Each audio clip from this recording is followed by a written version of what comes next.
Yeah, we had a conversation about monetizing the connected car services, and we addressed a number of topics: how difficult it is to bring out services in a global fashion, how we keep the privacy of consumers in that fashion, which is still very important for us to do the right thing for the end customer, and also that we clearly see the value is from Volvo Cars' point of view that we design around you. So really taking the user-centric approach of what services and how the services are built is an essential part in order to make them attractable and profitable moving forward. The business model is difficult.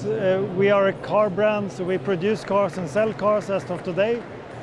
We do have a profitable car sharing service operational in Sweden already.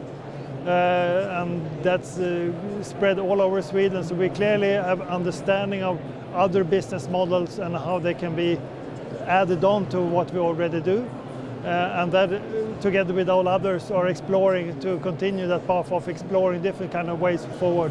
But the core will for a long time be still producing and selling cars moving forward.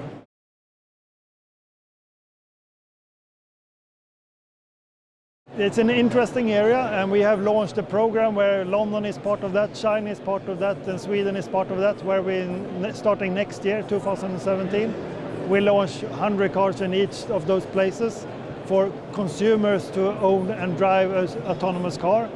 So it will be a trial period in those markets, trying to figure out what is the real value for consumers and what is the consumers seeing the value out of this, because this is social behavior change in the consumer view and how the other traffic around sees an autonomous car as well.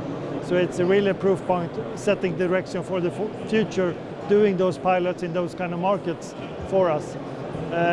We have also done experiments that were launched the last year when it comes to what will the consumer do in an autonomous car.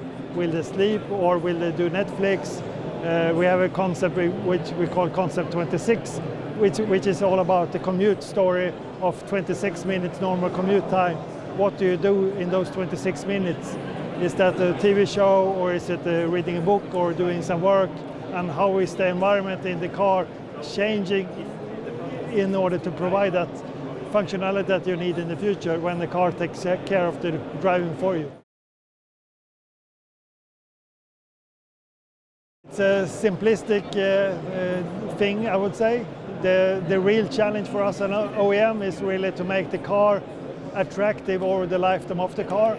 It's quite easy to build an attractive car when we launch the car, but we should consider that the Volvo car is reliant and are on the street for 20 plus years.